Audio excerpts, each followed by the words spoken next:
Okay, it's just after 1 o'clock and people are still joining, but I think we'll make a start. And so welcome everybody to today's first seminar, which we've called Doing Public Health Differently, Taking Positives from the Pandemic. So my name's Susie Sykes.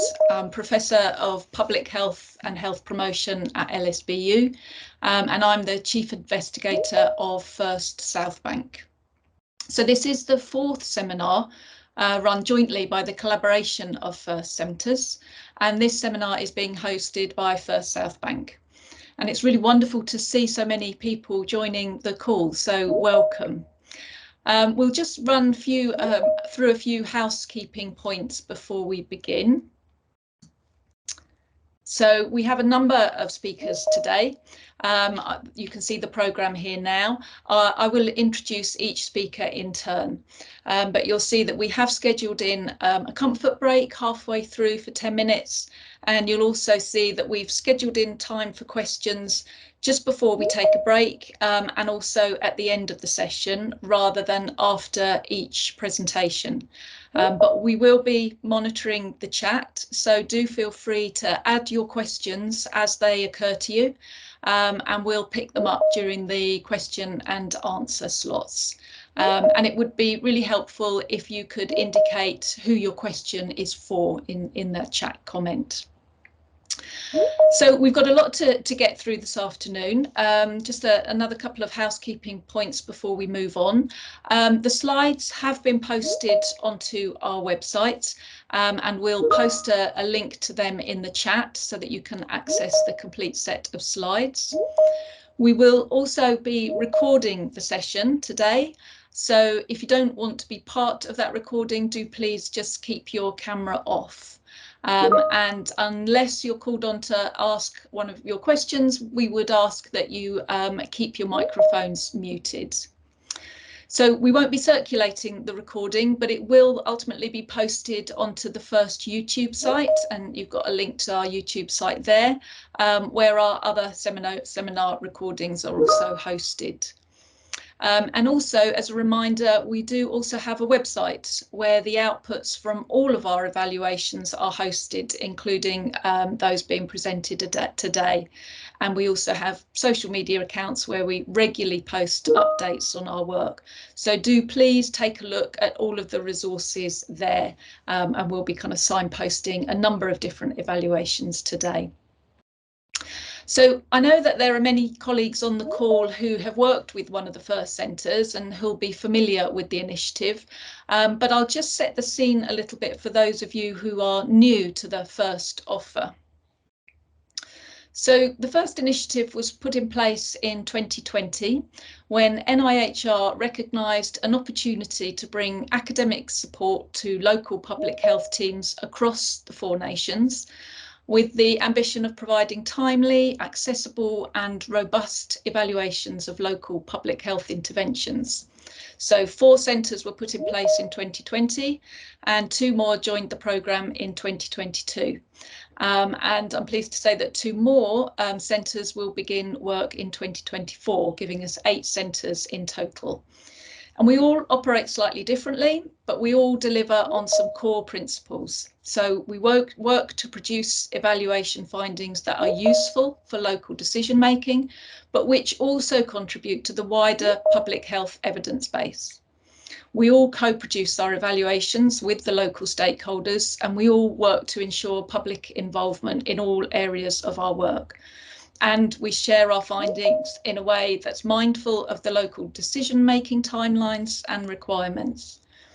So through this, we hope to provide research support to local public health teams, but also to help build that research culture and capacity at a local level. So you can see from the map on the right that to date 38 interventions have been allocated to First Centres. And this map shows the geographical spread and those that have been completed or still ongoing. But you can find out more information about all of these interventions and evaluations on our local on our website. So local public health teams with interventions that are in need of evaluation and are keen to get support from one of the FIRST centres can apply to the PHR programme. There's a rolling call which is open on the website, and there are two drawdown dates per year where those expressions of interest are reviewed and allocated. So the call for expressions of interest is now open until the 6th of February. 2024, and there'll be a drawdown then, and then that call will reopen shortly afterwards. So again, we'll put the link to this in the chat if you or any of your colleagues are interested in applying for FIRST support. So our previous seminars have focused largely on the processes employed by FIRST centres. But with many of our initial evaluations now complete, we thought that it was important to start sharing some of the findings that we've generated from some of those early evaluations. So as FIRST was established in the height of the pandemic, local teams were necessarily working in very innovative ways, and sometimes in ways that didn't have a clear evidence base. And it did so at pace, drawing on its strong local intelligence and the symbolic capital and trust that it held with their communities. But they also did so, importantly, in the context of years of financial constraints and a coexisting epidemic of inequalities, often referred to as the syndemic. And this created opportunities for FIRST to evaluate work that was original and in many ways pioneering, but delivered within a really unique context, the impact of which needed to be understood. So in planning this seminar, we were warned about pandemic fatigue, but we feel really strongly that unless we learn the lessons of the pandemic, we not only fail to prepare for future emergent situations, but we failed to learn from that pioneering work about how we could do public health differently in our daily practice. So the pandemic meant that public health was necessarily involved in delivering government policy and implementing specific pandemic response services, test and trace, getting PPE to care homes, outbreak management, vaccine distribution and promotion, supporting and inform more vulnerable communities, all of those initiatives that were led at a local level. But the responsibility to deliver on existing strategies and interventions did not go away, but it did need to be thought about and delivered differently. And we hope to share some insights from some examples of this today. Thanks, Joe. You can stop sharing that. So in order to ensure its commitment to deliver on the public health priorities aside from COVID-19, local public health teams thought creatively about how the core services they commission and deliver could be delivered differently, and making better use of technology without excluding those most vulnerable or those that are digitally excluded. And this can be seen as a kind of an experiment that might not have been rolled out so comprehensively or quickly without the pandemic, but obviously came with challenges and opportunities that need to be fully understood. So the FIRST centres have conducted evaluations on a number of different interventions that use different remote strategies for delivery. Between us, we've conducted evaluations into remote delivery of stop smoking services, drug and alcohol services, exercise referral services, and we've explored all of those from different angles. So our first presentation is going to reflect on what's been learnt about the impact of those remote service delivery options on both service users and on staff.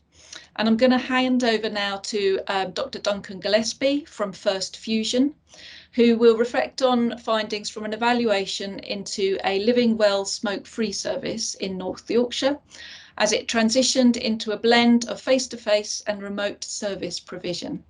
Duncan, I'll hand over to you. Thank you. I'm just going to go back in. Share. Can you just confirm that you can see the slides okay and hear me okay? We can see them, but they're in presenter mode so that we can see your next slide. as well as your okay. current slide. Okay.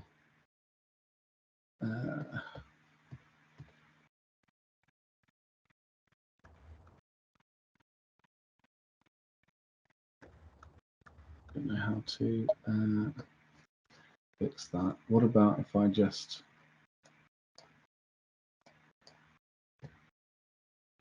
if I do that, is that going to be good enough? Yep, we can see the full slide. That's okay. Okay, all right. Right. Well, thank you. And before I start, it was an extremely enjoyable experience actually to do this evaluation. And one of the things that made it so enjoyable was that the evaluability assessment process that happened at the beginning, which was a process of 3 workshops where we engaged all the different stakeholders in the service to really work out what we were talking about, what the service was trying to achieve, and what the evaluation could add into that. And I felt like that then set the evaluation on a really good footing and got everybody on the same page, which is not, and it doesn't always happen in my experience, and so that was really good.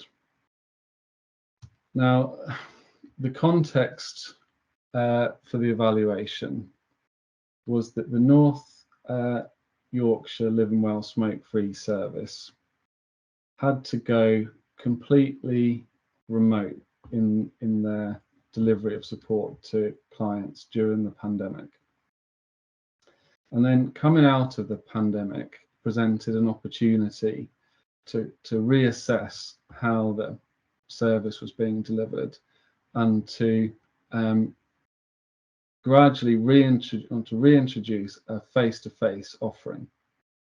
And the principle on which this was done was in order to offer clients choice. And so what happened was that they imagined three service pathways: a face-to-face only method of support, a remote only methods of support, and some kind of blended support, which you could either sort of say up front, look, I want a bit of both, or maybe it would turn out as you went on that you would like a bit of both. And so this was the scene that we entered into. We wanted to understand how this mixture of support modes was suiting patients or the clients, particularly the priority client groups, thinking about people with long-term health conditions, pregnant women, people with mental health conditions, and also how it was affecting the service staff. And then we were kind of taking a forward view to think, what are the things that you need to bear in mind in the future commissioning or the continuation or improvement of this service? And so that's why we did a mixed methods evaluation, where we talked to staff and we talked to some service users, and we also used the routinely collected data from the service to understand a little bit about who was using each service pathway, and when it came to actually paying for the additional rooms and so on for the face-to-face offering, how that was looking in terms of value for money.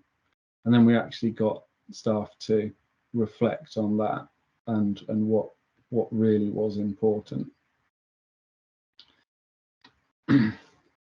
So as you might have expected, the starting point for the service was that nearly everybody was using remote support, and they were actually quite happy with just having remote support.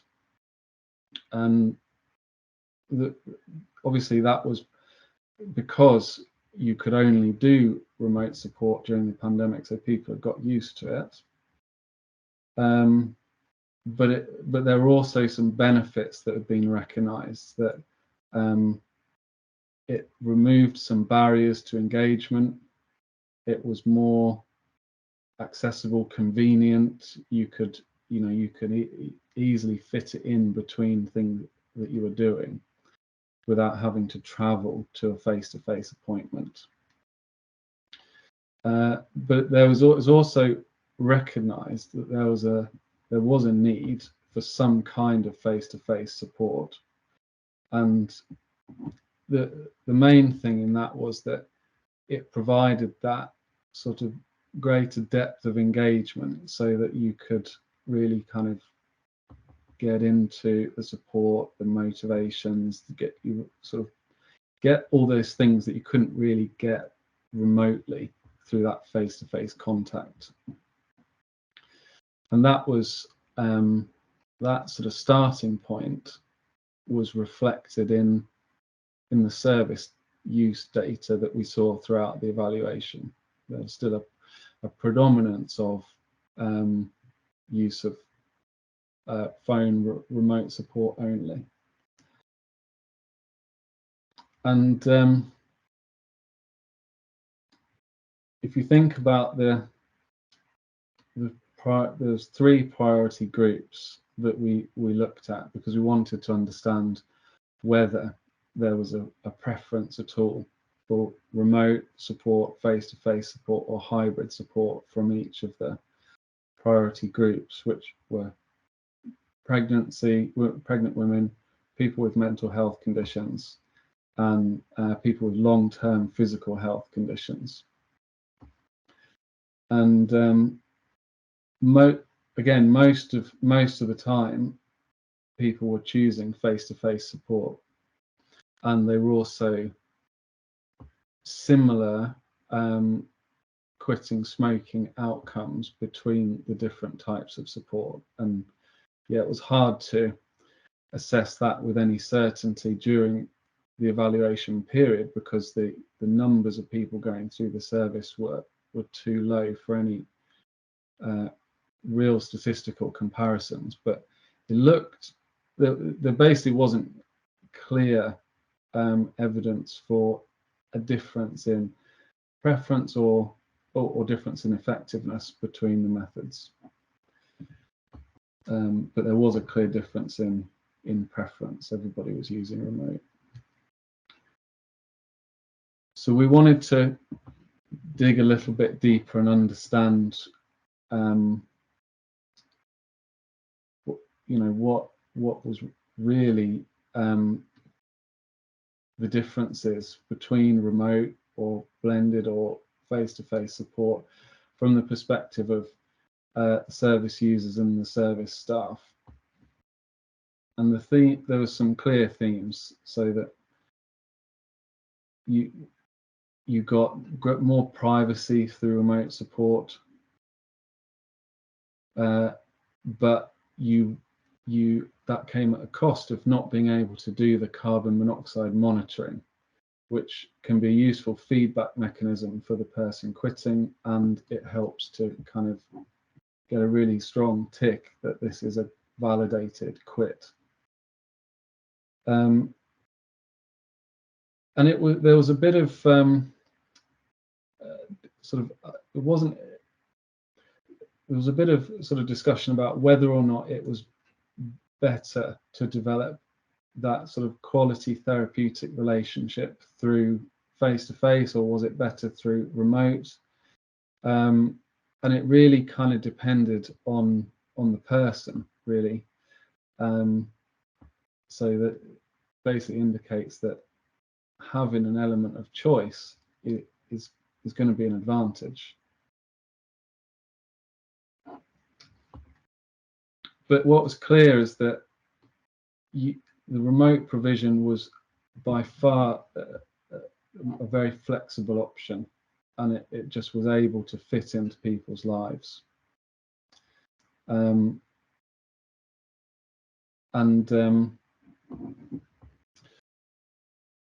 it was all the sort of service staff also kind of appreciated this.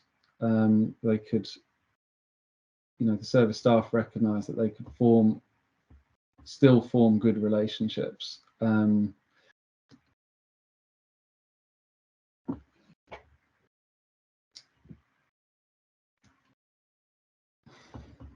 And then we got into the interesting question of what do you do with this kind of information understanding in terms of understanding the next steps for the service. So there were additional costs of face-to-face provision, and face-to-face kind of arguably could produce a potentially higher quality of quit because it could be validated by the carbon monoxide monitoring. But it came down to the fact that offering clients a choice was seen as the most important thing, really, which trumped even the any kind of cost effectiveness consideration, because it generally considered that the face-to-face report was fairly good value for money for what it cost. And so the question became, how do you support clients to make the choice of provision that's right for them? And one of the clear conclusions that came out of this was that more information is needed at the start, the first contact with the service, to help people understand what was on offer and whether face-to-face or remote support was going to be a better option for them. And then the outstanding question really is whether or not remote or face-to-face or a blended type of support was going to prove to be more or less effective for certain priority groups. And we left the evaluation in the situation where we really needed more data to understand this. And I think the situation that the service is in now is where we've got a system now where they're monitoring the service use and effectiveness by the 3 different modes of contact for the different priority groups, and they're starting to sort of see if there are any emergent differences and think all the time about how the service could be more or less tailored to different groups to improve outcomes. And that's the end. I just wanted to thank the service team, Mark and Scott, for being so great. And yeah, I'm happy to take any questions. Thanks, Duncan. Really interesting. And yes, if you've got questions for Duncan, do pop them in the chat and we'll return to them before the break. And interestingly, listening to your presentation there's some of the themes from this evaluation echo findings from another first evaluation, looking at the transition of face-to-face stop smoking services to a telephone service and its effect on underserved communities in Bedford Borough, Central Bedfordshire and Milton Keynes that First South Bank's been working on. And preliminary findings from that also show that specialist groups don't necessarily want or do better with face-to-face support, but that choice and flexibility around mode of appointment do seem to be more important for service users.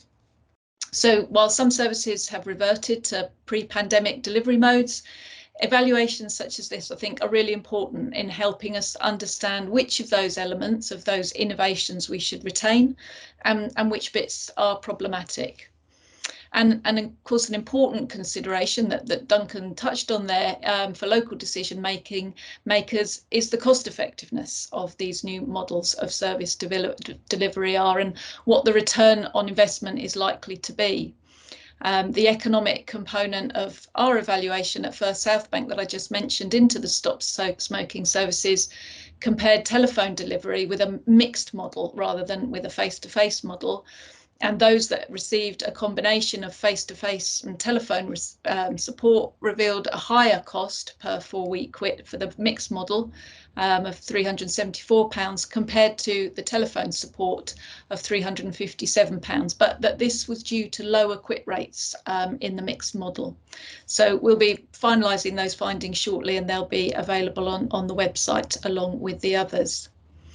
So First Connect have also completed 2 evaluations into remote models of service delivery by drug and alcohol services in Leeds, and the adaptation of the Welsh National Exercise Referral Scheme to virtual delivery. And both of these evaluations have sought, amongst other things, to understand those cost implications of remote delivery models. So I'm going to hand over to my colleagues, Dr. Adam Wagner and Dr. Nigel Lloyd from First Connect, and they're going to look a little bit more at what they've identified from these 2 evaluations about the cost implications of remote delivery models. Thanks. Okay, thank you. I'll just share my slides. Just to say, I'm not a doctor, Susie. You just want to be, in case anyone thinks I'm claiming some status that I don't have, but it's okay. Okay, let me just double check. Okay, there we go. And let me know that they're sharing. Okay, from the comment slide. They're sharing. Perfect. Okay, still okay, Adam? Yeah, that looks grand. Thank Can't you, see the Nigel. notes, no? Okay, fantastic. No, you're in the correct sharing screen. So good afternoon, everyone. This is going to be a double act, so you'll be getting me saying to Nigel kindly at appropriate points. Next slide, please. But so Susie's helpfully set the scene for us. Nigel and I are from First Connect.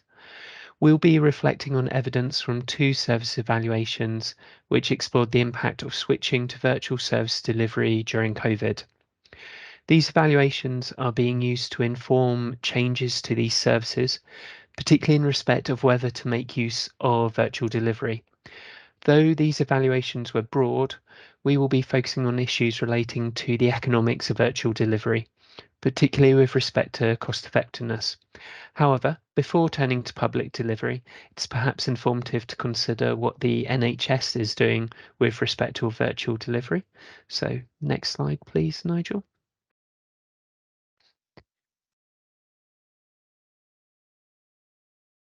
So what's the NHS doing? Well, the NHS recently announced an ambition of delivering 40 to 50 virtual ward beds or hospital at home per 100,000 population.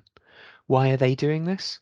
Well, the NHS website, NHS at Home website stresses this as an approach to providing better connected, more personalised care in people's homes. However, it has also been noted that the initiative will hopefully also increase hospital capacity by supporting patients stay at home, potentially creating staff efficiencies, and perhaps alleviating some pressure on hospital beds.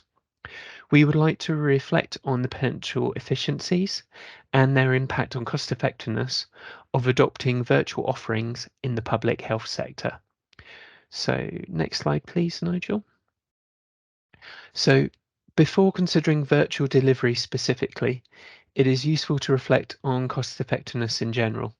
First, it is important to note that cost effectiveness addresses both cost and service user outcomes.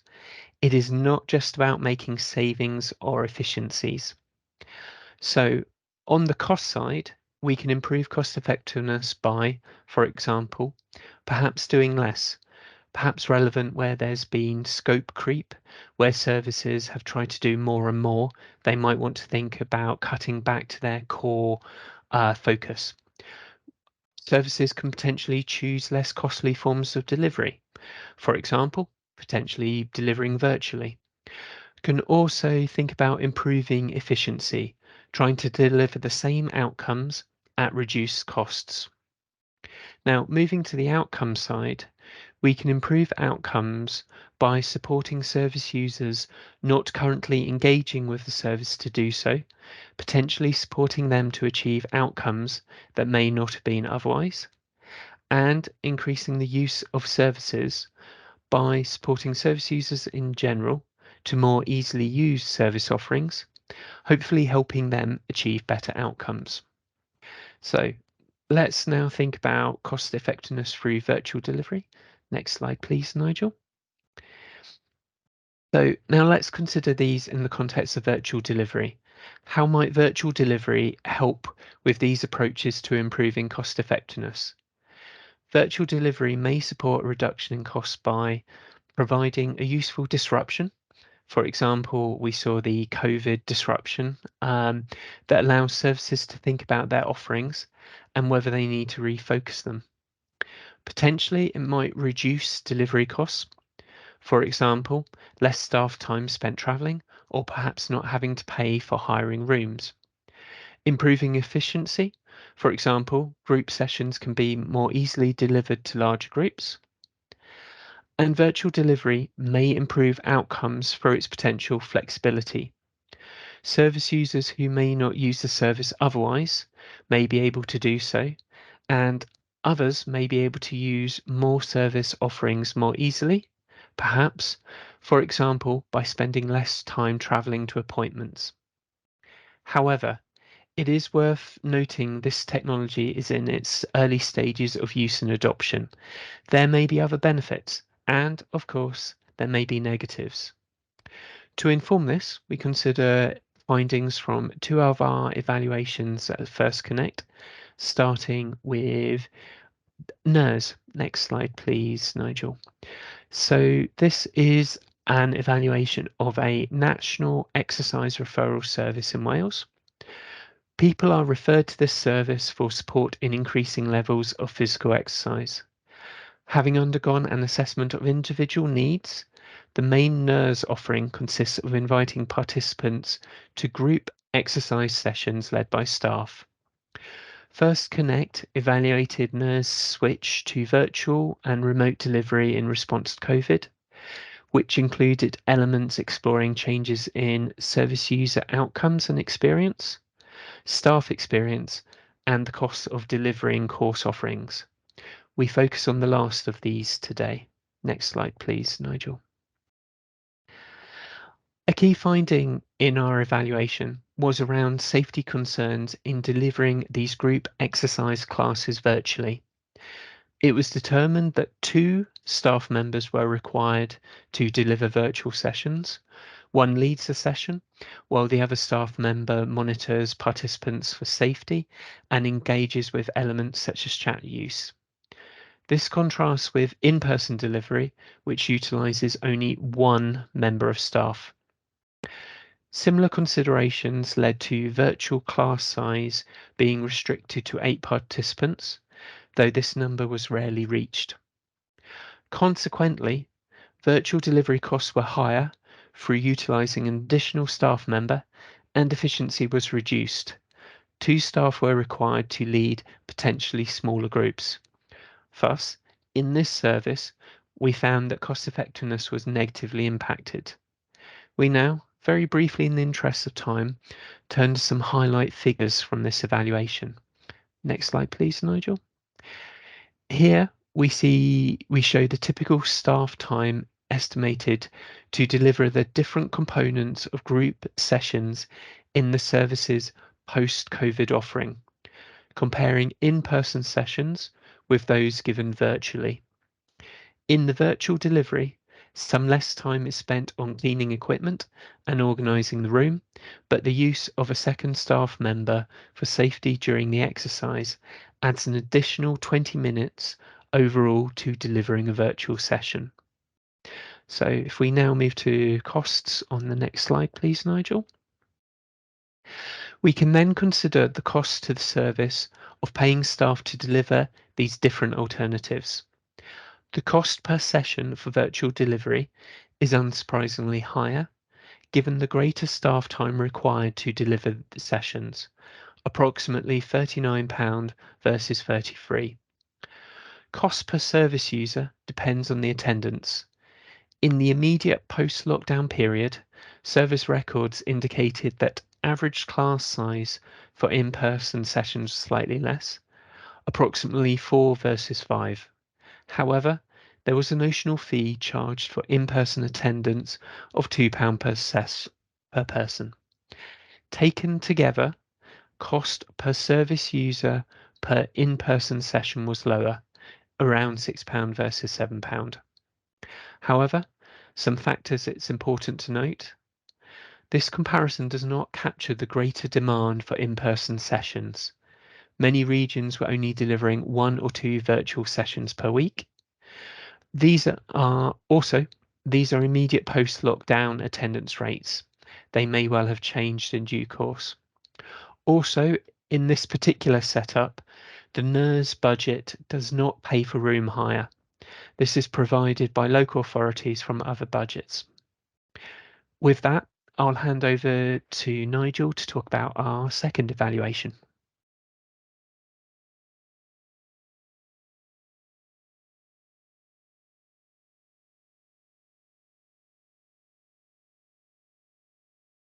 Thanks a lot, Andy. Sorry, muted for a second.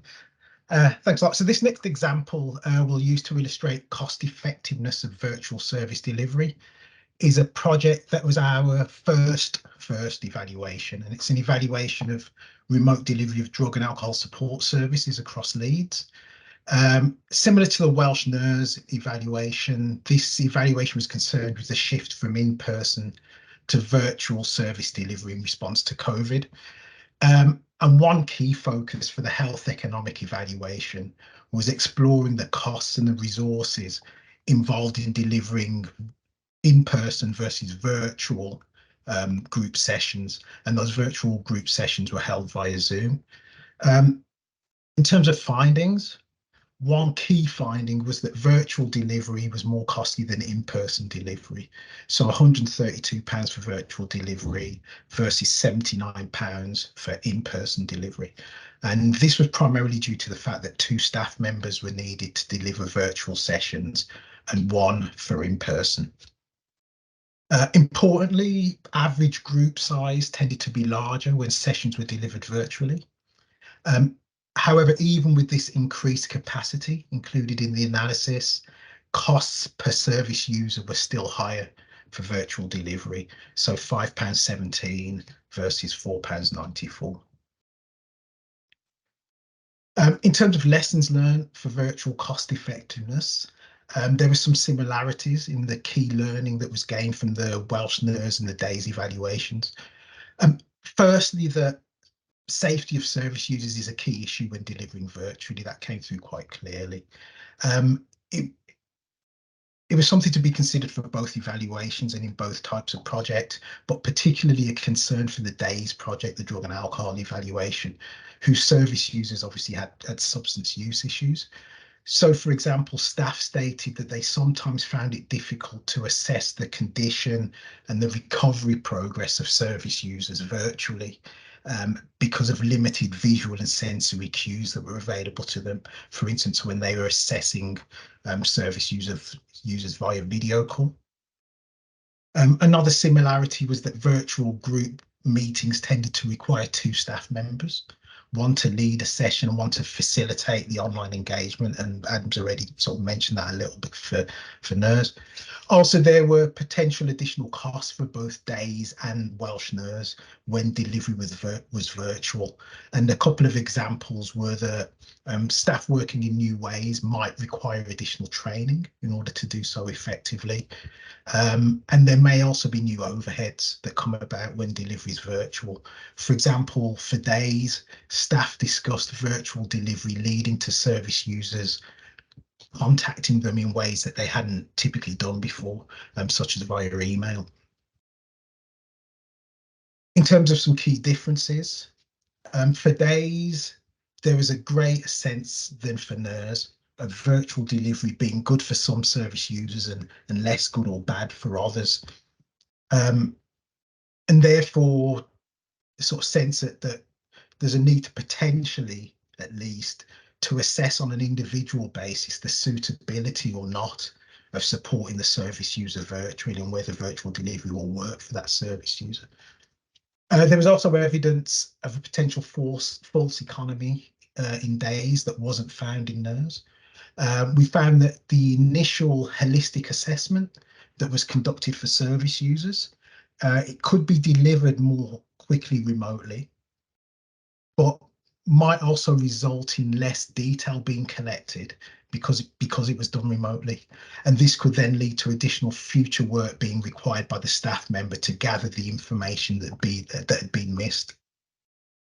Lastly, greater significance was given to today's participants compared with NERS ones to the savings on travel costs that were brought about by accessing services remotely. And this was particularly for service users with low incomes. This last slide, before I pass back to Adam, is just to highlight the importance of public involvement and public contributors to the work that we do as First Connect.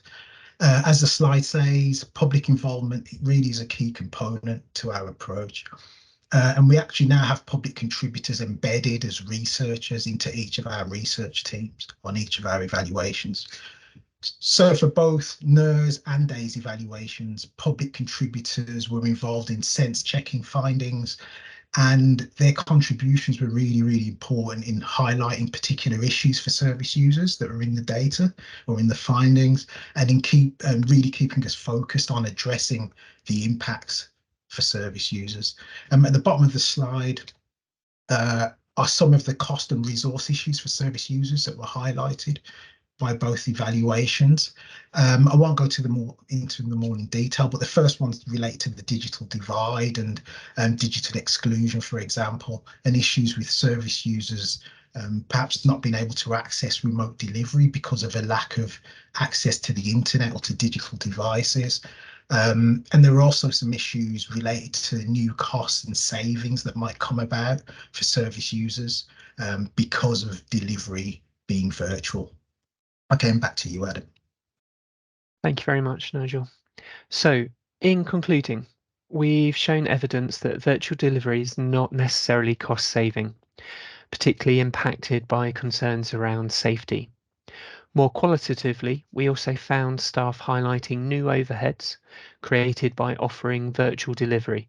For example, staff are likely to need additional training to most effectively deliver virtual offerings. Also, of course, there is the added overhead of potentially offering service users the option of both in-person and virtual delivery. Hopefully a positive in terms of accommodating service user preference, in a sense, a way of delivering personalization of services. But this additional option has obvious resource and cost implications. Many of our considerations today have focused on the impact to staff and service budgets. It is, of course, important to consider the impact on service users of virtual delivery. In particular, how services will deal with the so-called virtual divide, supporting people who don't have digital access, and how engagement and outcomes are impacted in this new delivery format. Lastly, we would highlight that effective virtual delivery may require substantial design or perhaps redesign of services to make best use of its potential and maximize cost effectiveness.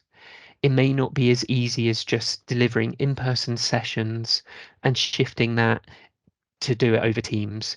You may not just be able to get the person to sit in front of their computer and deliver to the service users. So thank you. Next slide, please, Nigel. Just a thank you to the service users, wider services, and the wider First Connect team that helped us with these evaluations. And thank you.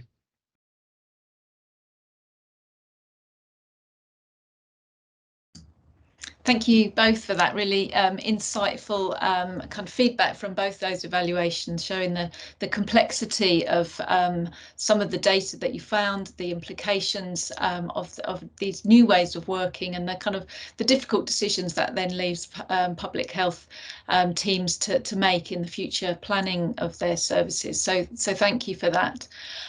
We've got a bit of time now where we will welcome questions from the floor. So if there are any questions that have been triggered through those two presentations, do pop them in the chat and we'll run through them and I'll direct them to our speakers today.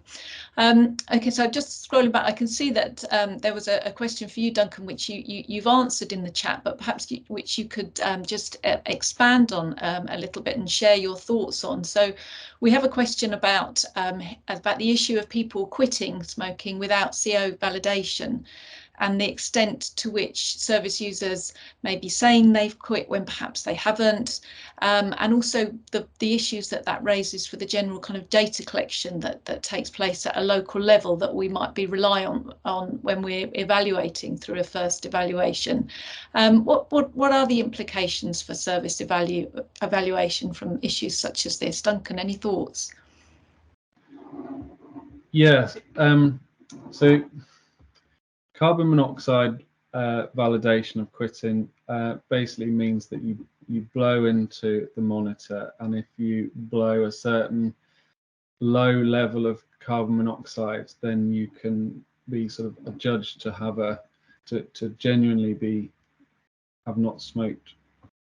So sort of like an additional stamp of approval on the quit. Now, it always used to be that the national recording of quits was they counted the carbon monoxide validated quits as and that's the high quality of quits that they were counting. Now, over the pandemic, obviously you couldn't be going around getting people to blow into monitors, and that wasn't possible. And so they just went to what they call self-reported quits. So from the client's point of view, the person quitting smoking, it's not so much that carbon monoxide is trying to catch them out, but it's actually an additional tool that the person giving support can use to say, kind of, oh, let's see what you can blow today. How have you been getting on? And then from the sort of service monitoring and data point of view, it's whether or not, to one extent, it's whether or not you judge if you're truly counting quits, if you're just doing self-reporting. And another side of that is that the national rules may actually say that now everybody has to be carbon monoxide validating their quits now that we're sufficiently out of pandemicness. The implications for the service are quite interesting, because it might actually enforce a blended mixed provision where somebody has to have a face-to-face appointment in order to get that carbon monoxide validation, which will essentially mean that the service is potentially routinely operating on a mixed provision model. So we'll have to see if that happens or not. Thanks, Duncan. Yeah, I think that illustrates some of those very kind of practical challenges, alongside thinking about those issues around effectiveness and also ensuring inclusion across different population groups. A lot of different challenges there to juggle. Okay, just looking at some of the other questions, there's one here for Nigel, which might actually be relevant to all of us acting as evaluators for FIRST. The question is, what, in your opinion, for virtual capacity development, what should be the period of impact evaluation? So I think it's really worth highlighting, before I hand over to Nigel, that the first evaluations aren't designed to be long-term, longitudinal studies over, you know, a period of kind of 10+ years. They are supposed to be responsive and give local teams an insight into what's happening at a kind of a given point in time. And so often we're not evaluating those really long-term impacts, but might be looking at short-term outcomes and the kind of the processes involved in achieving those, but also hopefully building some capacity locally to enable that ongoing commitment to evaluation and monitoring to maintained at a local level. Nigel, did you want to add anything to that? Yeah, I think I'm not going to give a definitive answer, but just to say that I think it will depend. I mean, our overall drug and alcohol evaluation, I think, lasted for a couple of years in the end, you know, and it was longer than our usual, the usual evaluations we'll do as First Connect. It had qualitative and quantitative components and a lot of data analysis of outcomes as well. I mean, I think if in terms of service development, and if you're thinking of, you know, what may be effective and how does it work operationally in particular, in terms of virtual delivery, I think timescales potentially could be quite relatively short. If what you're interested in doing is looking at the operation of virtual delivery, maybe some stuff around outcomes and difference and people's experiences and some of the practicalities of that, certainly it could be 6 months or a year for that, depending on the type of evaluation and what you want to find out. Obviously, you know, as you've mentioned, if you're looking at really detailed evidence of the impact of virtual delivery for service users, then that will take a much longer term evaluation, I think. And you know, if you've got the data, if you've got the ability, you've got the infrastructure to be able to measure all of that as well, is going to be really important. So I think something that Adam mentions important there about perhaps when you're thinking about virtual delivery as a service deliverer, and thinking about your service design, thinking about evaluation and how you might measure that and what data you need to capture as well, but really embedding and understanding that delivering virtually or delivering remotely isn't necessarily the same as delivering in person. And then, you know, there's some real differences there. So yeah, I hope I've partially answered the question at least. Thanks, Nigel. Yeah, I think it's a challenge, and it's something that every first evaluation kind of reflects upon. Okay, there's a couple of questions here that have a similar theme around kind of inequalities and inclusion of a kind of diverse range of population groups and communities. So Liz is saying that it's great that the public were engaged in the evaluation analysis, but has the evaluation considered access to services from groups with poorer health outcomes? Nigel and Adam, this might be touching on part of the evaluation that you weren't presenting today and may not have been so involved with, but have you got any thoughts on that? Yeah, I will hand over to Nigel to start with while I try and group my thoughts for nerves. Yeah, I mean, I think it was clear from our evaluation of drug and alcohol services that virtual or remote delivery isn't going to be suitable to all service users. That was one of the key findings, and I think and drug and alcohol support teams are well aware of that, you know, and obviously do a lot of assessment of the situation and the positioning of the service user in terms of their ability then to engage remotely, you know. So there are a range of different factors. There is maybe the resources that they had available to them in terms of things like tech, but also their personal and family resources, their own mental well-being, for instance, or what we might think of as vulnerabilities and their ability to actually engage remotely.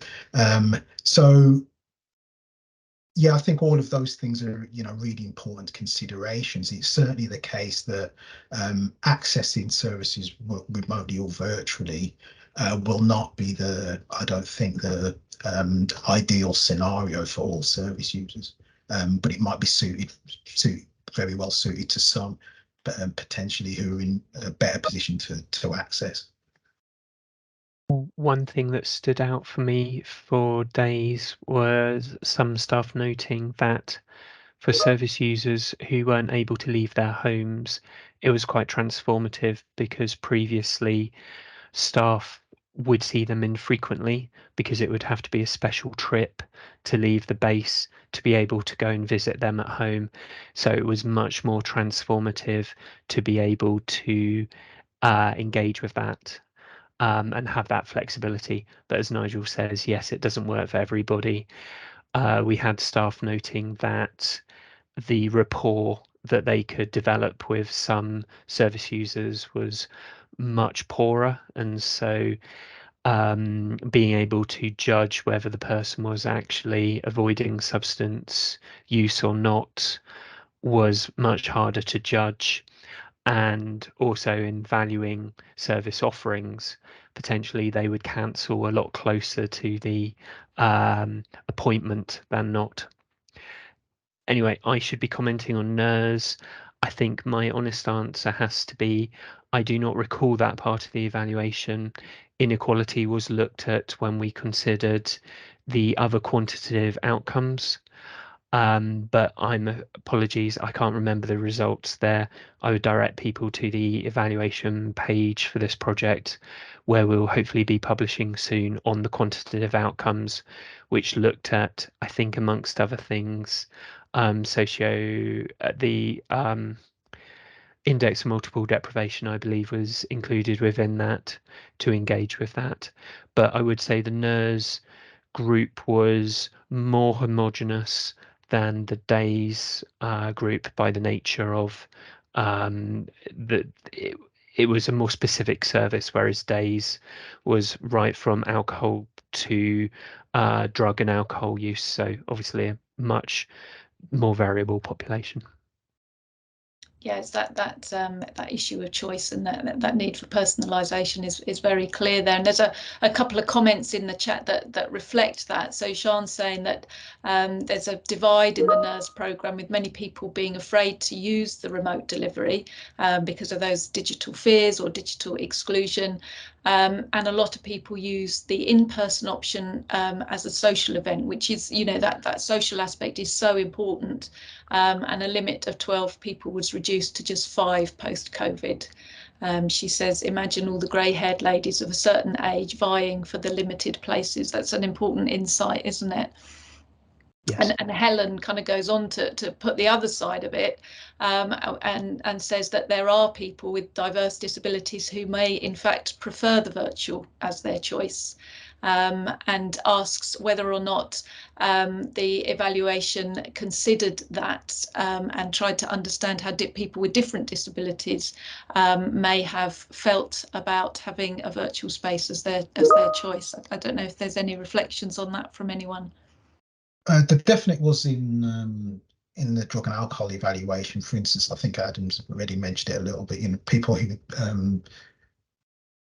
for instance, found difficulty leaving their home because of mental health issues, perhaps,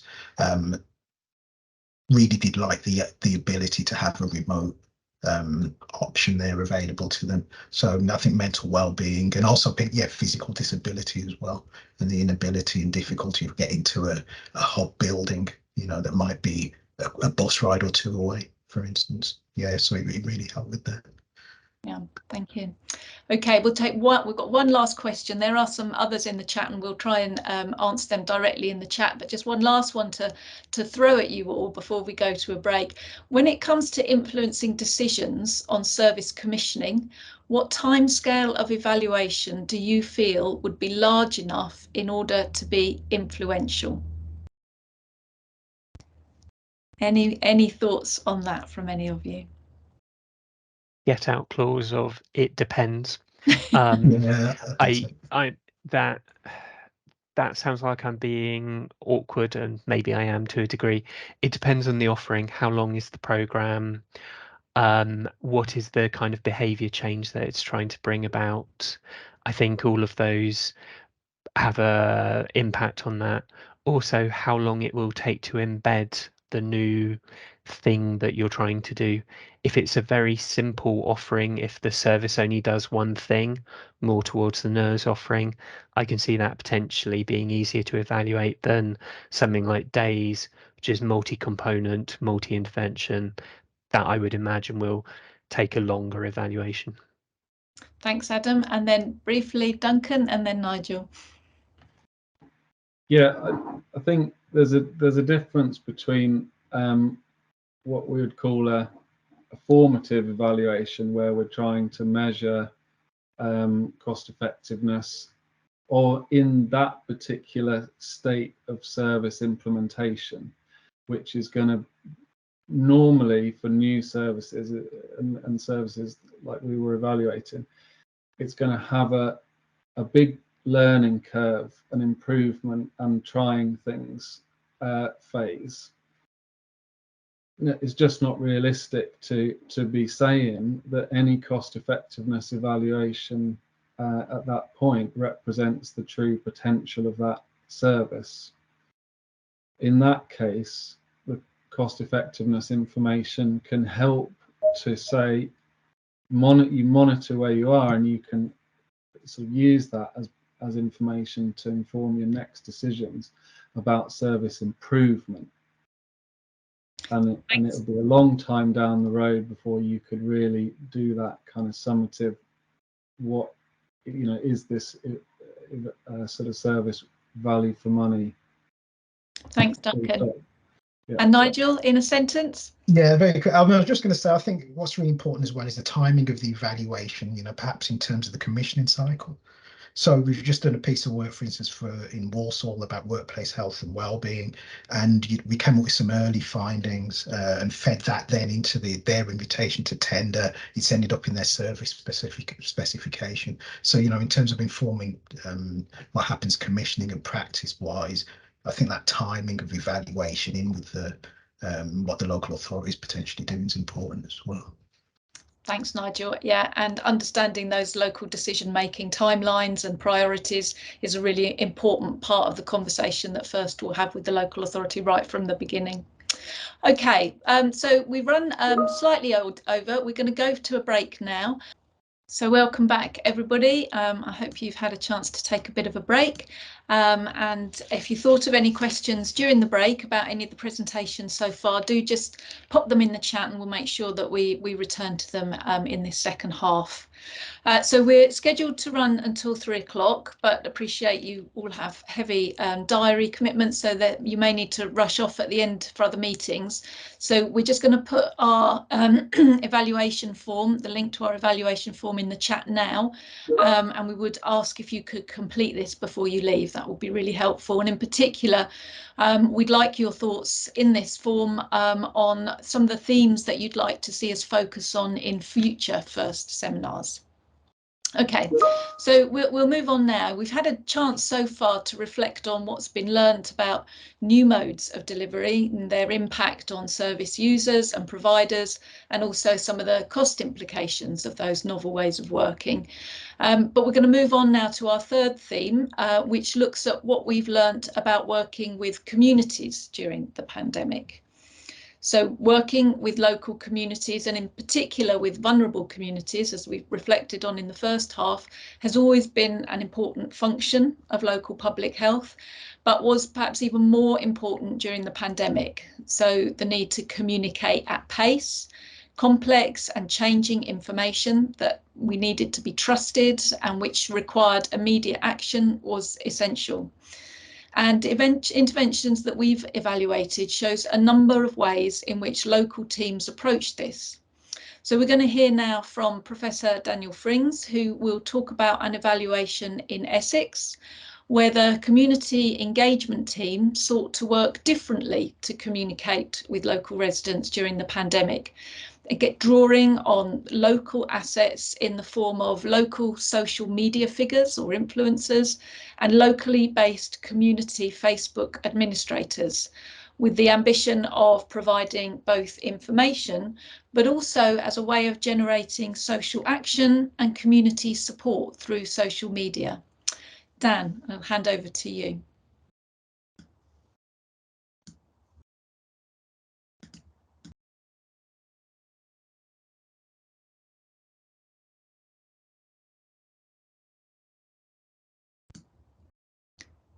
We can see that, Dan, but you're on mute. Brilliant. Okay. Thank you very much. So thanks, Susie, for the introduction. Yes, I'm going to be spending the next quarter of an hour just running you through a little bit of background about the intervention that Essex produced, also a little bit about our evaluation, the approach we took towards it, and looking a little bit about co-production, some of the fringe benefits of that for everyone involved, and then presenting some of the findings from our evaluation with a particular focus on looking forward about what's happened since and what lessons can be taken away and maybe used in other contexts.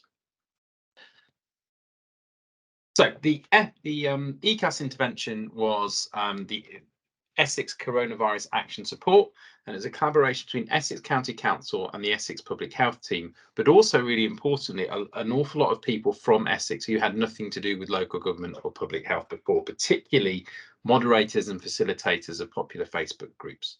And the intervention focuses on 3 objectives: preventing the spread of infection, COVID, this is during the pandemic, informing Essex residents of guidance during a situation where things were changing very quickly, and also assisting residents who may be vulnerable and encouraging that community response towards people to help one another.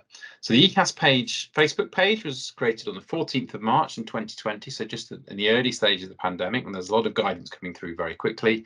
And at its peak, it had around 55,000 people, and they were distributing and signed up. The following day, on the 15th of March, they opened a related private group. So this was one that anyone that lived in Essex could apply to join. And that had, and that was a separate discussion group, and that had nearly 38,000 people. And this was described as a space for residents to promote connection and discussions about issues related to the COVID-19 pandemic. And what made this quite unique, perhaps, was there were 18 community admins overseeing the private group, and 3 of those had a prominent role, and with ECC paying for their time and their work. And this intervention, from a public health point of view, is quite innovative in a few ways. First of all, that, as we'll see later, there was a lot of control handed over to people outside of the local government and the public health teams. And secondly, they had a slightly different style of communication. So you probably can't see so well on these slides, but you can take a look at the slide deck later. But they were quite humorous at times, they were quite irreverent, etc. So we have, you can see the slide with the seagull on. This is a description of Barry the seagull, who lives on Southend seafront, and there's this quite humorous description of Barry's getting really hungry because no one's on the beach, he hasn't had a chip or a donut in ages. And his mate Colin is there, and Colin can get a bit aggressive and likes a bit of aggro as well. So you probably shouldn't go to the beach, partly because of the public guidance, but also because there's a bunch of angry seagulls waiting for you. And if those seagulls don't catch you, the police will. And so there's this combination of a slightly irreverent, slightly tongue-in-cheek public health message with a very serious undertone. And the Essex team certainly saw this as a very different way of doing public health. And of course, that's then being put out into the community, and the responses are all being discussed and toyed around with by the community, with a very light touch moderation from Essex County Council.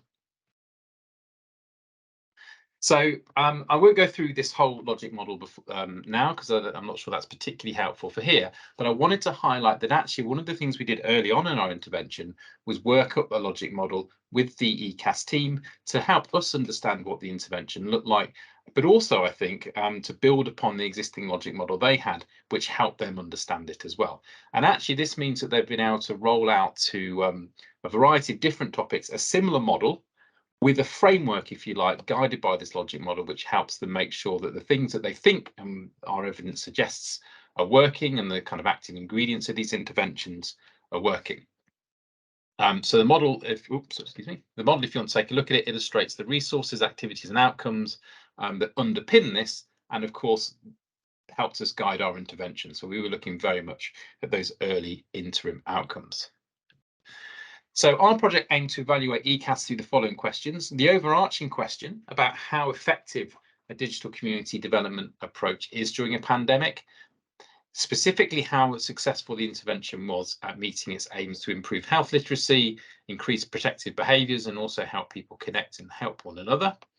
But also, and this is something that the ECAS team were very keen on, I think we were as well, was looking at how this approach, this digital community development approach, led to changes in how public health was delivered in Essex. We were also interested in what particular factors were important to those outcomes. So we did quite a comprehensive package of work. We did some quantitative work looking at, we collected survey data on efficacy, which is new data we collected, getting people to think back to the COVID period and also at the time of the data collection. We did a social network analysis of the Facebook group to see who was talking to who.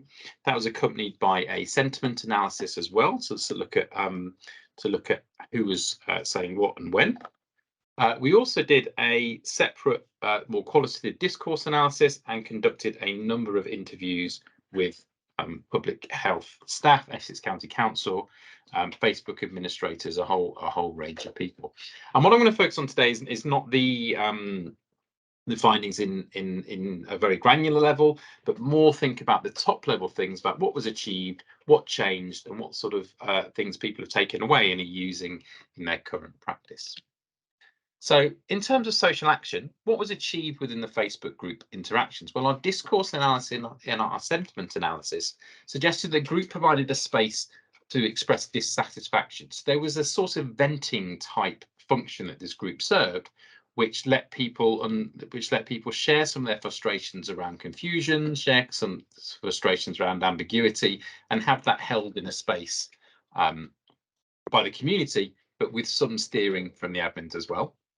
Group members typically sought help and clarification to address areas of confusion and concern. It was an opportunity for members of the public health team to communicate guidance. So we've looked at some of the novel ways they've done that. And what was really interesting was that this was an opportunity for the local government to have a really clear line of communication with public health, and then a way of reaching people, which is quite different as an extra sort of level of communication. I'm a social psychologist. My interest is very much in groups, and it's really interesting to see that the groups effectively monitored themselves a little bit here. So there was quite a lot where, as opposed to a very top-down thing, where the administration, or in this case kind of public health, was saying this is what's okay and this is what's not okay, this is what's true, that's what's true. Actually, once the group was established, there's quite a lot of chat which was effectively managing those things from the community. So there was sort of slight self-management of people who were being a bit obtuse or provocative. There was quite a lot of social control around people who were promoting discourses that weren't true or helpful, and in many cases very worrying, such as anti-vaxxers and conspiracy theorists and the like. We also saw that, as you probably expect, what the group typically worked towards was a shared understanding around things. So there was narratives were created around COVID-19 symptoms. There was a shared understanding and exchange of information in a really helpful way about testing, how to isolate, practical solutions, and a feeling of navigating ambiguous guidance together. And I think that's important from a kind of public health compliance point of view. It helps make sure that people were, and this was of course gently steered by the administrators and the moderators, particularly when there were factual errors. So it has that public health function of getting people to understand what they need to be doing, what they should be doing, but it also has that sense of group connection, which in itself is helpful. And we can also see that there was a shared norm of provision of support. So people were helping one another in the group, whether that was reassuring about long-COVID symptoms, words of sympathy and encouragement. But there are also incidents of people directly helping one another offline as well. So from that point of view, in terms of social action, it appears that the group really functioned in a practical sense, but also in a bit more of a kind of community identity way. Our evaluation, particularly around the interviews, identified a number of strengths and challenges. And one of the key of these was the combination of different forms of capital. And I think Susie alluded to this in her introduction today to the whole seminar. And the local authority brings a form of financial capital. They had the resources to support some of these administrators. They had the resources to promote the site, to get some buy-in, and also the symbolic capital as well. They were the recognised form of authority in this situation. So that symbolic capital means that they're seen as accountable and impartial and fair. And our research suggests that actually these sites were highly trusted. This was the place that people went to get information, and they trusted that information. They would act on it, and they would also share it. However, participants also highlighted negative public perceptions of local government in general. And actually, this was something that there's this idea that local government isn't really there to help people.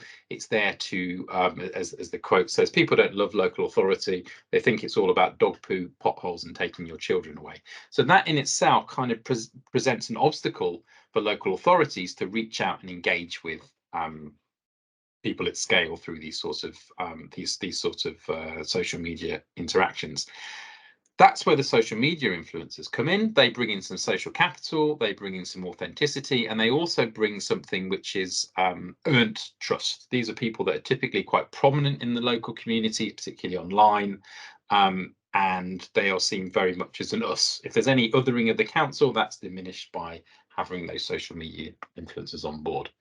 However, as one might imagine, while combining those two forms of capital can be really powerful, it also produces some real challenges. So a common concern for local authorities was reputational risk. They were having to try these new things. So, you know, Barry the Seagull being a little bit cheeky was a little bit new. Ceding control really over the direction and minute-to-minute management of social media messaging from public health employees and local government employees outside to social media influencers and community leaders was a risk, because they have to almost trust those people to be aligned with public health kind of priorities, etc. The flip side of that, of course, was the social media influencers described really clearly a risk of being seen as a mouthpiece of central and local government, which effectively degrades the social capital that they had worked very hard to earn. So those were some of the key challenges identified, and one of the things that we identified in our interviews was that really good leadership and collaboration was really essential in managing this effectively. So an honest two-way collaboration, and one that's understood as being between equal parties rather than one side doing a favour for the other, or one side being the kind of the bosses, if you like. We also saw a few opportunities and risks. So one thing that both the Public Health Authority and the local government, and also from our quantitative research, kind of identified was a risk that members may be a self-selected sample. So it might not be necessary that we're reaching the right people. Our quantitative work suggested that people who engaged with the Facebook group and the Facebook page were actually people who were more anxious during the pandemic than the average Essex member of the public, and there are also people who felt more lonely and isolated. So it probably is a self-selected sample, but arguably it's a sample that maybe needed to be reached. This kind of chimed in quite nicely with some of the comments made by some of the other people on our interviews. So, for example, some of the other stakeholders identified that alternative networks for engaging the public typically face the same challenges. It's how do you reach the people that need to be reached the most and are perhaps most seldom heard and least represented. They also pointed out that actually these groups were having an impact beyond the people that were actually met. So although someone may be engaging with the group online, they're also actually having an impact beyond the group with their family and friends, who may be people that are typically harder to engage.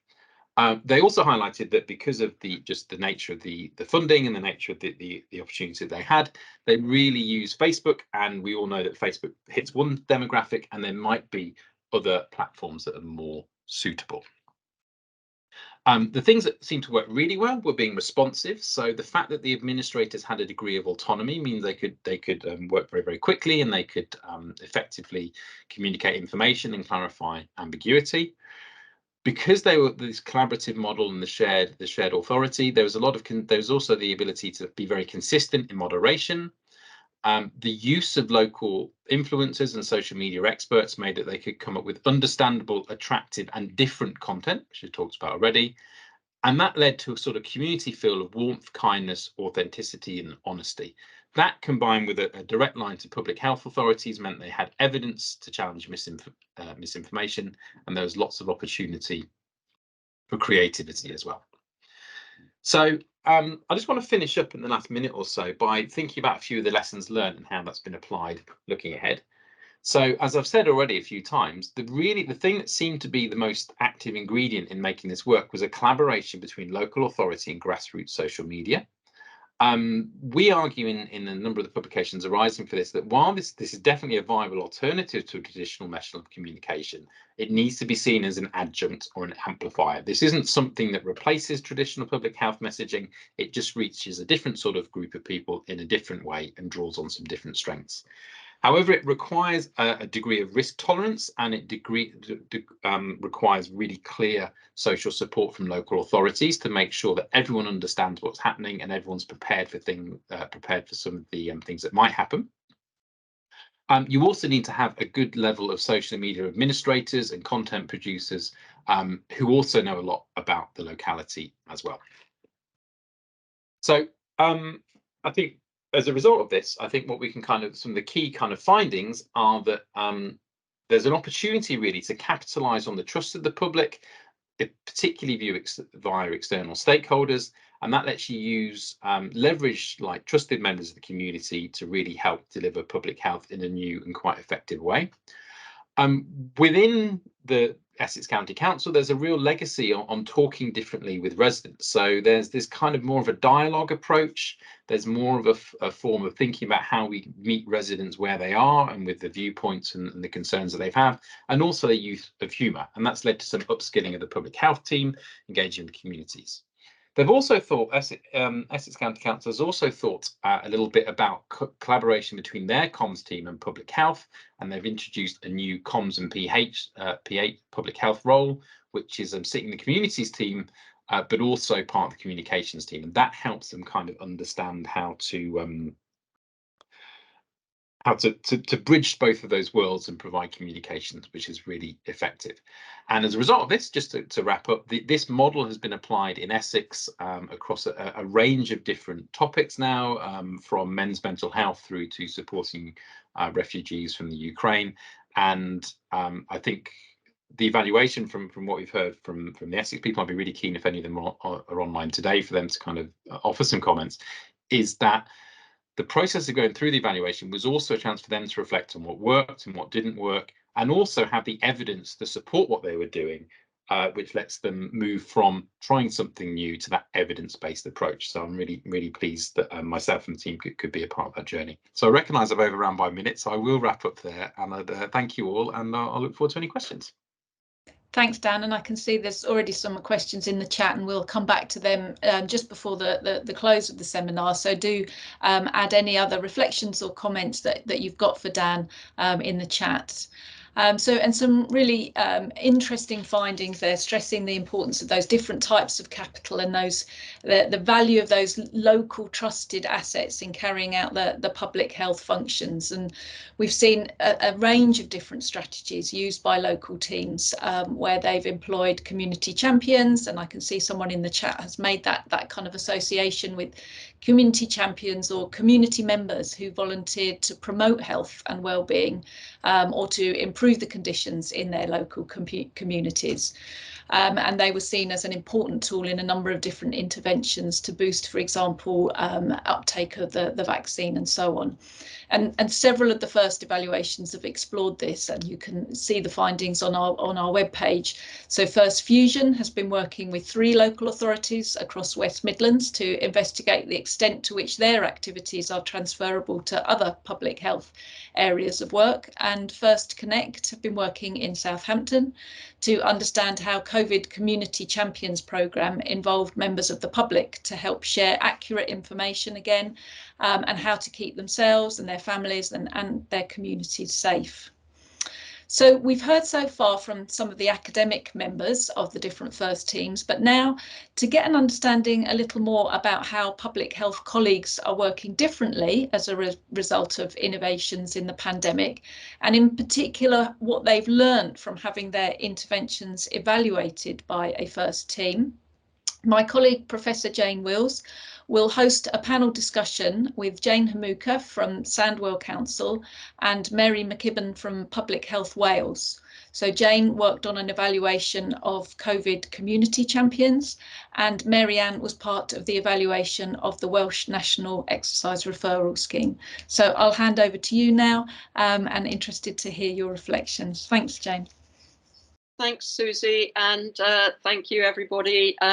And so I'm delighted to introduce Jane and Marianne McGibbon, who will explain to us what brought them to FIRST. I think it's important, as Dan Frings just alluded to understand what brings local authorities, or in the other case, the Public Health Wales, a national body, to work with a FIRST centre. So I'll ask each of you in turn to explain what brought you there, and also, following from what Dan Frings has been saying, what lessons you learned and how your body might work differently in the future. So Marianne, if I can come to you first, as a national body, if you could say what brought you and what you've learned. Thank you. Thanks, Jane. So thank you for inviting me. It's really great to be part of this.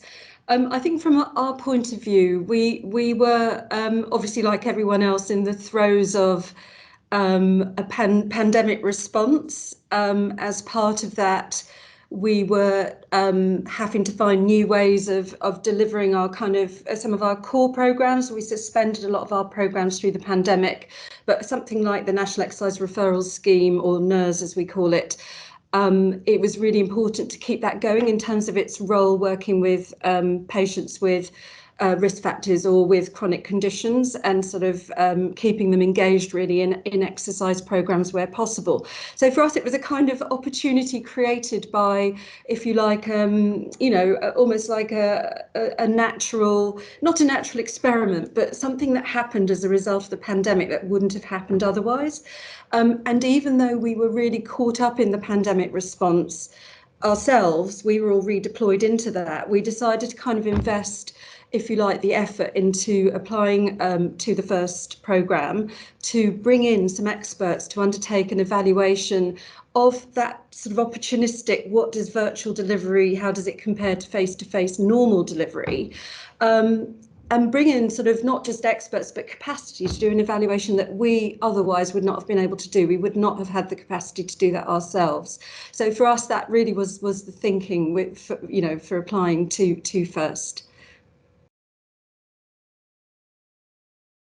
You're on mute, Jane. An issue of capacity and expertise that you hoped for and got. Yes, absolutely. Jane, what did you hope to get from a collaboration with FIRST? Thank you very much, Jane, and thank you everyone for this great opportunity. So just to give a little bit background, with Stanwell, we worked during the pandemic, so we worked extensively with community champions, and from that, we had a very good response in terms of vaccination uptake rates, and obviously, Stanwell was awarded. We had that award with the good increased vaccination rate. So we wanted to evaluate the program in terms of working with our COVID champions, also to understand how that works and how that is transferable to other public health initiatives.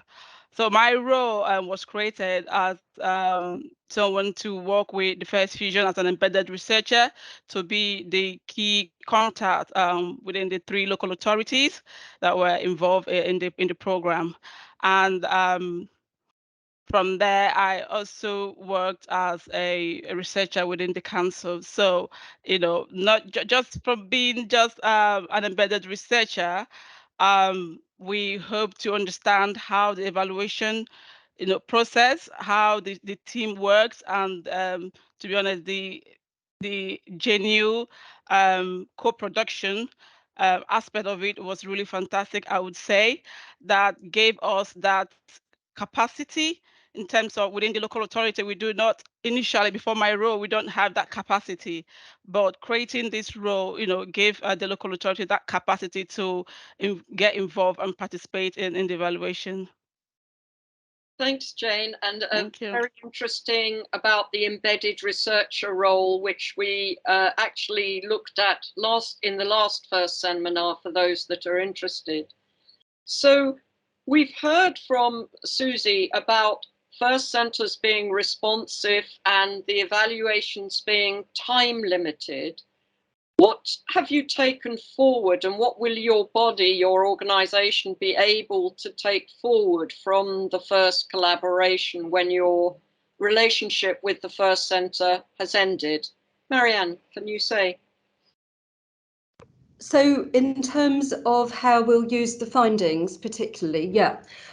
So we'd already started a process of review of NERS prior to the pandemic. It's a really complex programme that's delivered across, while we're the kind of strategic and operational leads, it's delivered across the whole of Wales through 22 local authority areas. So it's a quite multi-layered, complex programme. And over the years, it's kind of developed in all sorts of ways. And what we're trying to do is bring, if you like, a quality improvement lens to it, to look at how we can kind of improve NERS. So for us, the opportunity of the first evaluation was fantastic in terms of, if you like, contributing to some of the other review work that we'd already started before the pandemic and which we've been continuing since then. And provided a sort of evaluation of an element that we haven't looked at before because virtual delivery wasn't actually happening previously, and allowed us to, has allowed us to kind of think, okay, is this something we want to incorporate in a new model of delivery going forward? So in terms of the findings of the evaluation, it was extremely valuable because there was a kind of a surprise one around, which Nigel mentioned earlier, which is around, in terms of the cost effectiveness, that it's actually more costly to deliver NERS virtually versus face-to-face in terms of that smaller size of groups, number of people in a group session, but also needing 2 instructors there for safety reasons. So that doubles your kind of, if you like, your staffing cost and more. But also in terms of what it also told us was that it kind of validated our existing approach in terms of predominantly focusing on face-to-face, because engagement of individuals in NERS when they're referred into NERS, and then their sort of attendance at that first assessment meeting with an exercise professional, and then their ongoing engagement through the 16-week programme was actually found to be higher with the face-to-face offer versus either the virtual or they also looked at a kind of hybrid model. So that's interesting for us because it, as I say, it kind of validates in some ways the approach we've taken before, but at the same time it provided quite a lot of learning of if we did want to incorporate a virtual element and there were some core groups, there was also a qualitative element to the evaluation that I think hasn't been sort of highlighted obviously today because due to lack of time, but that highlighted that for some groups of clients, a virtual offer is actually much more appropriate. So if they're time poor, they're carers, they've got mental health issues or long-term conditions, I think some of that was mentioned earlier, then, for some groups, it actually makes sense for perhaps a virtual offer to be part of the overall offer. So there was a kind of a lot in there that kind of it prompted some thinking by us that we will sort of, try and look at as we take forward our review, develop our quality improvement programme, think about how we're going to focus delivery in the future. I think the other element was around that quickly, that bit about, inequalities in health and access issues for NERS, and those, I think somebody termed it the older sort of grey-haired ladies. That is a key aspect of what we're looking at with NERS in terms of which groups have the greatest capacity to benefit from NERS, including lower income groups, those who can't afford a gym membership in the first place. So, some of the findings around that were really key, I think, to inform our thinking. Thank you very much. So what we're hearing is, as a recipient, if you like, of the evaluation, lots of learnings there that you can take forward in how you approach the issue in the future. Jane, just before we end this part of the programme, can I just ask you, because you work for a local authority, what do you think you can take forward in the way that Samwell works in the future, not just on the Community Champions programme, but generally speaking, from a collaboration with a First Centre?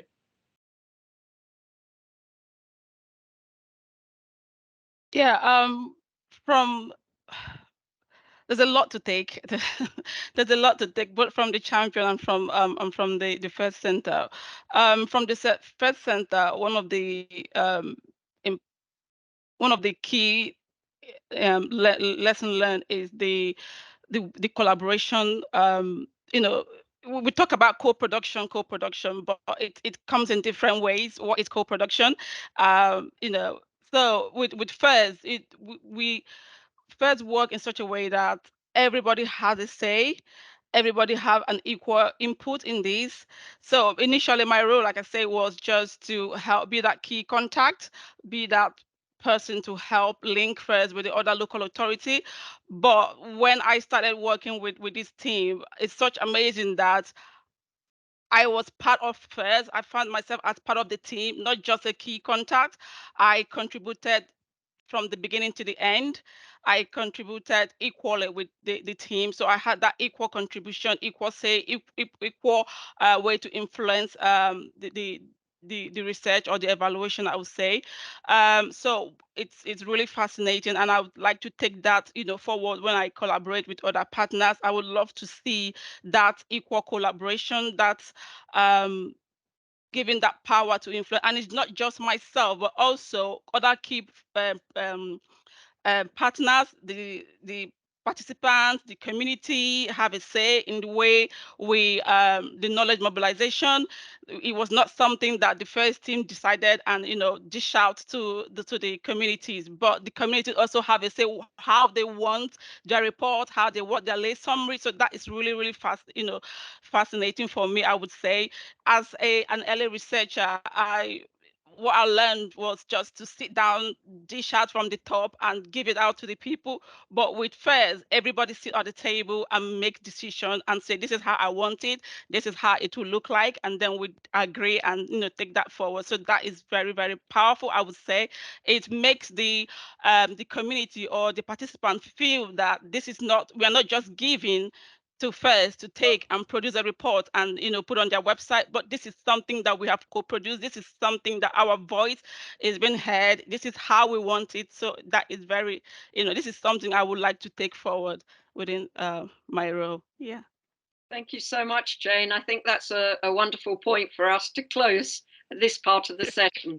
Thank you. Thank you.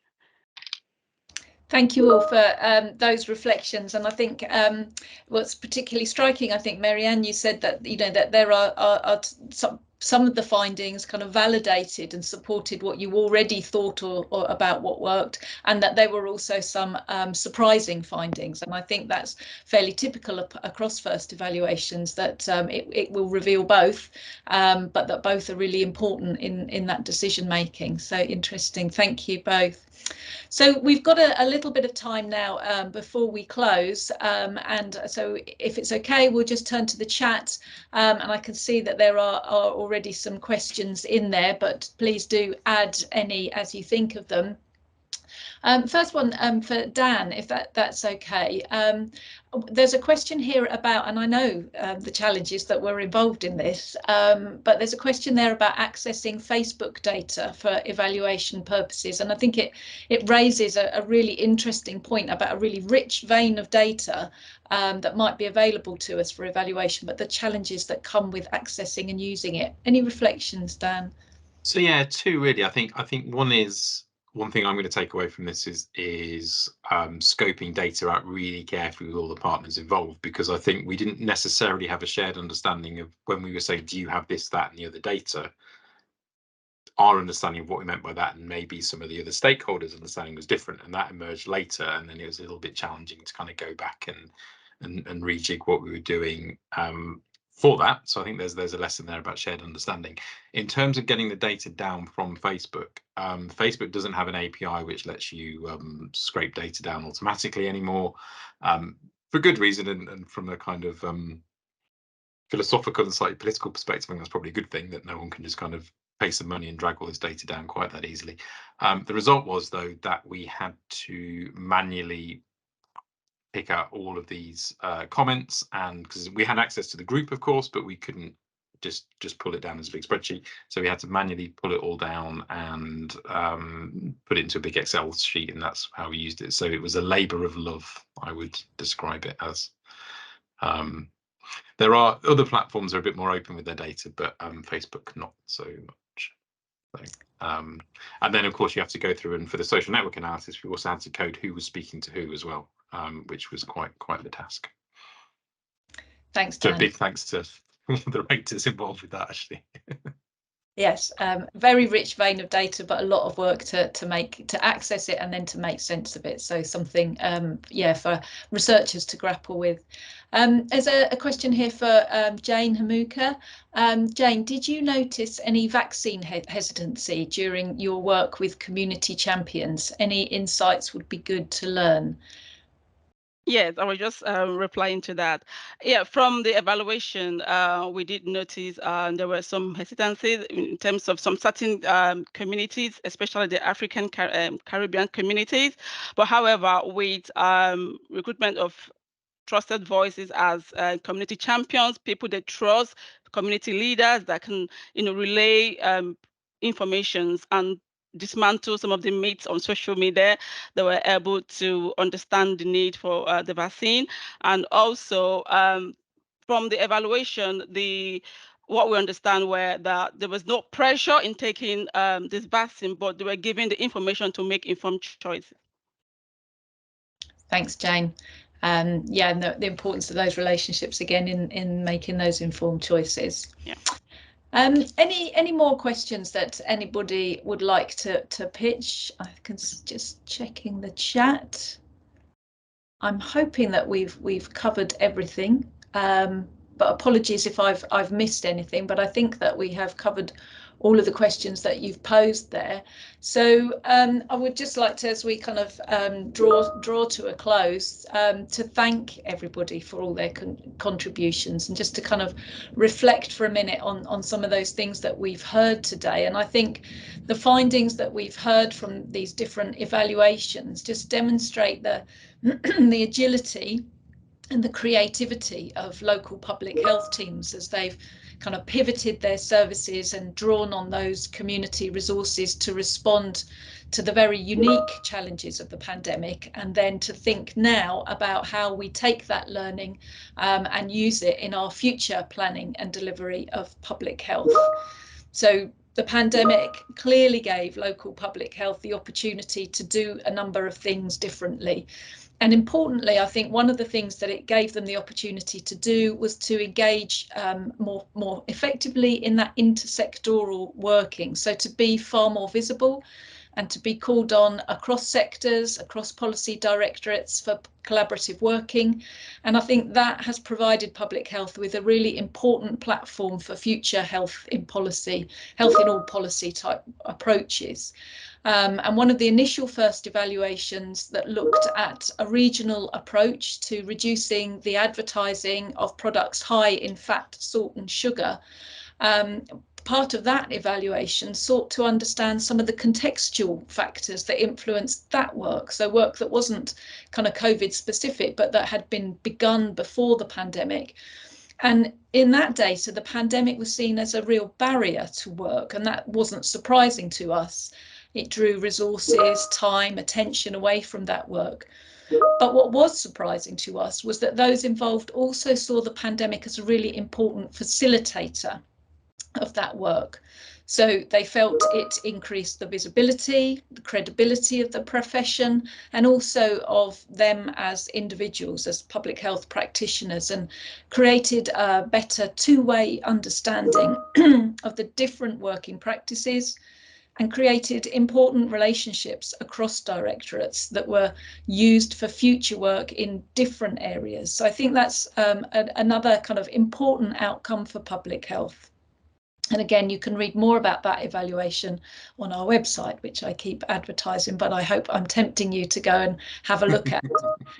So ensuring that we build on these platforms and take forward the lessons from the work is important as public health deals with the legacy of COVID, which is still there, and continues to navigate complex and challenging environments in the post-pandemic world, if we can actually call it post-pandemic. So I'd like to thank all of you that's contributed today. We're going to finish just a few minutes ahead of time, but I'm sure that no one will complain at that. Our evaluation form is in the chat, so we would ask you to use these last few minutes to just complete that and give us your feedback so that we can use that in the planning of future seminars. And do keep an eye on all of our communication channels. We'll keep you up to date with plans for the next seminar in 2024. So thank you again to all the contributors and to all of you for coming along, and we look forward to working with you in the future. Thanks ever so much.